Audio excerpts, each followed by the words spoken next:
Buenas, ¿qué tal? Acá una vez más, Juan Data desde la Daticueva, Oakland, California. Hace rato que no me aparecía por estos lados, así que siento que les debía un nuevo posteo y aquí estoy. Parte de la razón por la que no aparecía por acá es porque estuve más que nada enfocado en la escritura de mi próximo libro. Así que buenas noticias, el libro ha sido empezado. Malas noticias, el libro va a ser en inglés. Ya les contaré más al respecto.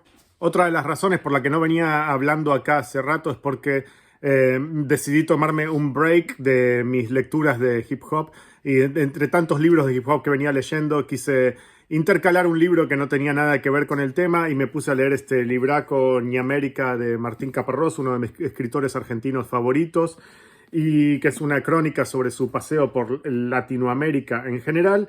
Y me sorprendió que el libro terminó incluyendo en el capítulo sobre su visita a Argentina unos fragmentos sobre su visión sobre lo que estaba sucediendo con el hip hop en Argentina. Habla incluso de él haber presenciado una batalla de breakdance y una batalla de freestyle, y hasta incluye fragmentos de una entrevista que le hizo a Duki, al trapero. Pero bueno, no es de este libro del que les vengo a hablar, sino de este otro que también estuve leyendo en estos días, de Boots Riley, el rapero, vocalista, líder ideológico del grupo The Coup. Se dice The Coup, la P no se pronuncia.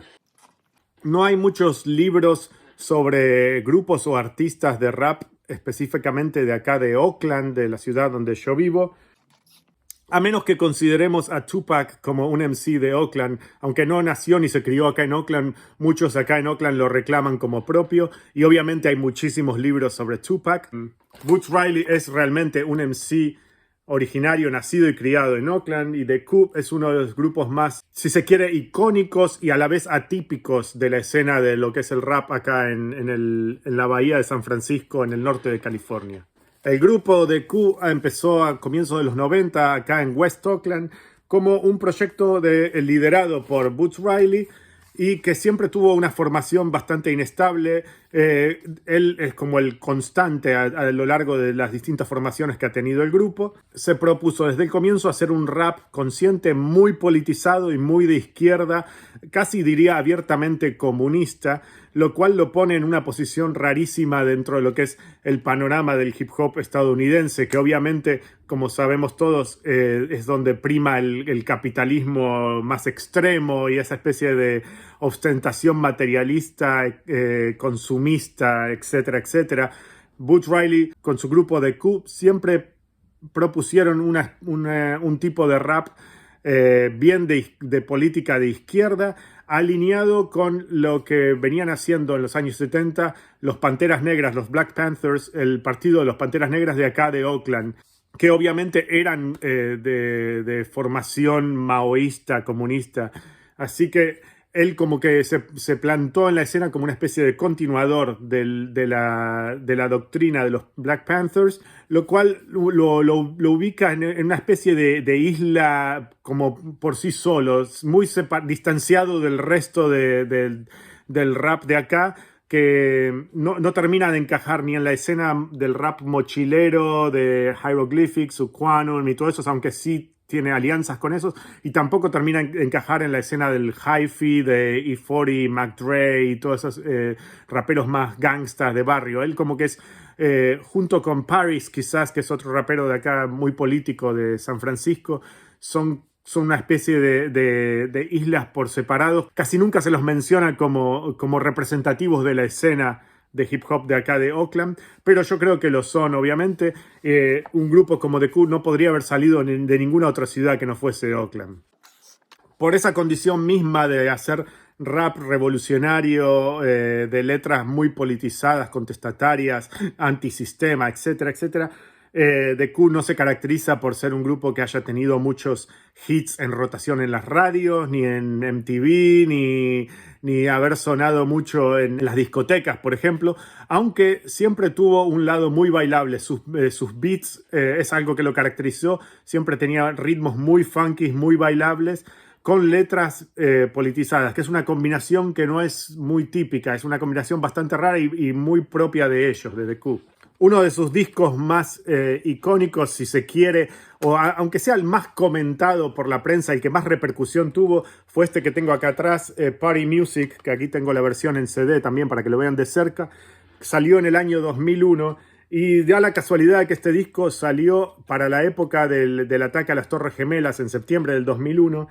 Y la tapa original de este disco no iba a ser esta, sino que iba a ser una tapa en la que aparecían los miembros de Coup en ese momento, parados enfrente a las Torres Gemelas mientras explotaban. Había una explosión, como un atentado terrorista en las Torres Gemelas, que obviamente ellos lo hicieron antes de que el atentado terrorista a las Torres Gemelas sucediese en septiembre del 2001. La tapa ya estaba hecha, ya se habían mandado a fabricar los discos, estaba a punto de salir a distribución, o creo que incluso ya se había distribuido a la prensa, y los tuvieron que retirar. El sello discográfico les pidió que cambien el arte de tapa y los retiraron de la venta y lo volvieron a lanzar un mes o 2 meses después con este arte de tapa, que es más neutral y no ofende a nadie, obviamente.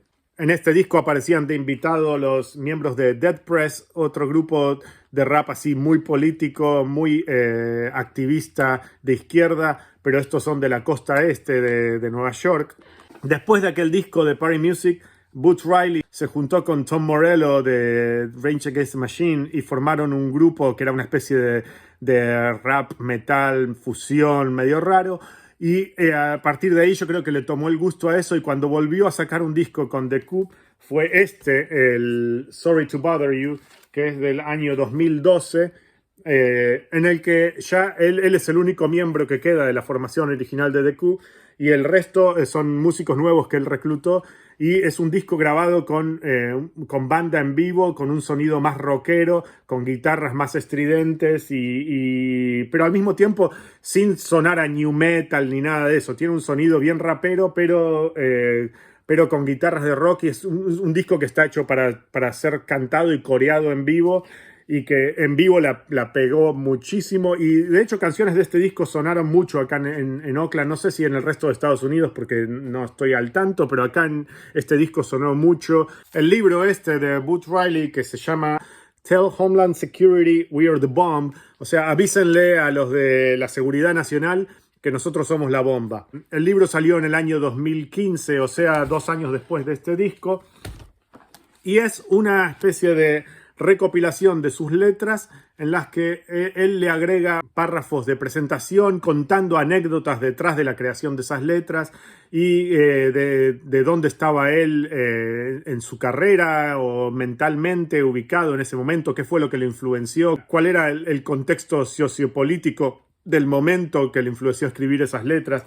Boots Riley es un tipo que está siempre muy metido en política acá en Oakland.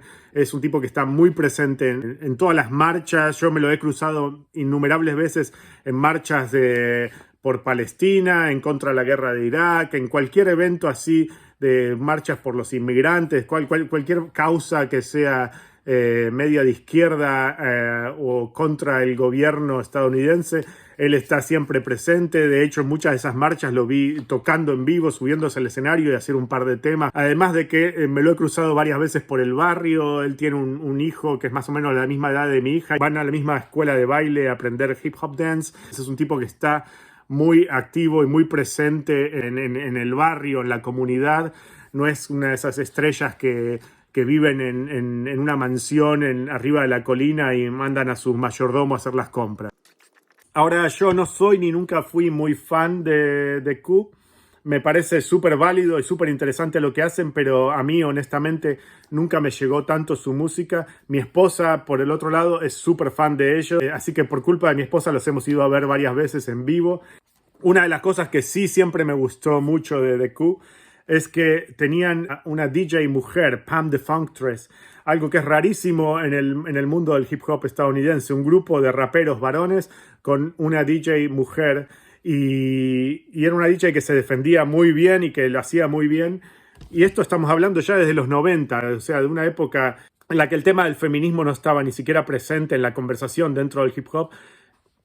Pam the Funktress no participó en este disco, en el último disco de Sorry to Bother You. Ella no está en este disco, pero en esta época se la había llevado Prince como DJ en su gira. Creo que fue la última gira de Prince antes de morir. Prince se la llevó a Pam de DJ y la rebautizó como Purple Pam. Una anécdota ínfima, pero que a mí me gusta contar mucho, es que la primera vez que expuse a mi hija, cuando estaba recién nacida, creo tenía 5 o 6 meses, y la llevé a un evento donde había un DJ tocando hip hop y era Pam de Funkstress. Así que la primera vez que mi hija vio a alguien en las bandejas que no sea su padre fue a Pam de Funkstress, y esto fue meses antes de que Pam lamentablemente falleciese. Se le han hecho un montón de murales aquí en su honor en la ciudad de Oakland. Fue una noticia muy triste e inesperada, pero bueno. En el libro le dedica un par de páginas hacia el final del libro a Pam, pero no habla mucho de ella. El libro, como digo, se publicó antes de que ella muriese. Ahora bien, Boots Riley, además de ser rapero y líder de este grupo de rap tan politizado, también es guionista y director de cine, y sacó una película en el año 2018 que se llama, igual que su último disco, Sorry to Bother You. Si bien el título del disco y el título de la película son el mismo, Sorry to Bother You, el disco no es el soundtrack de la película, sino que el disco salió, como dije antes, en el año 2012 y la película recién se terminó de publicar en el año 2018. Lo que sucedió es que él empezó a escribir el guión de la película en ese entonces, y al mismo tiempo el guión le disparaba ideas que se transformaron en canciones. Y obviamente grabar un disco lleva mucho menos trabajo que filmar toda una película. Entonces el disco terminó saliendo mucho antes. Cuando llegó la hora de finalmente sacar la película y hacer el soundtrack, ya habían pasado 6 años del lanzamiento del disco. Así que ninguna de las canciones del disco que originalmente había pensado como relacionadas a la película terminaron entrando en el soundtrack de la película, y terminó grabando otro disco como soundtrack de esta película. No sé en Latinoamérica ahora, pero en la última vez que chequeé estaba en Netflix acá en Estados Unidos la película, así que se puede ver en Netflix y se la súper recomiendo. Es una especie de comedia. Toda la historia transcurre en Oakland, pero en una Oakland de una realidad alternativa, donde suceden cosas muy raras. Hay una especie de realismo mágico medio bizarro que no se los quiero explicar para no spoilearle la película a los que no la vieron, pero vale la pena, está muy interesante, muy divertida y súper original. Muchos la compararon con Get Out, la película de Jordan Peele, pero no sé si encaja exactamente, porque tampoco intenta ser de terror ni nada de eso, de terror psicológico. Pero bueno, la película incluye la actuación de Tessa Thompson y Danny Glover y algunos actores más reconocidos también.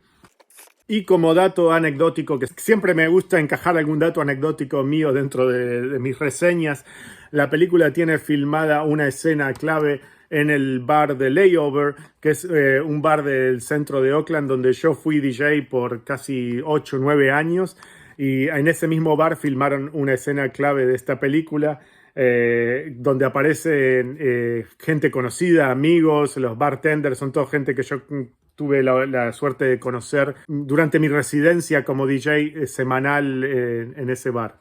Así que bueno, para todos los que no están familiarizados con el trabajo de Boots Riley y su grupo de Cool, les recomiendo que le den una escuchada, especialmente si entienden inglés y pueden prestar atención a las letras, que son súper interesantes y originales.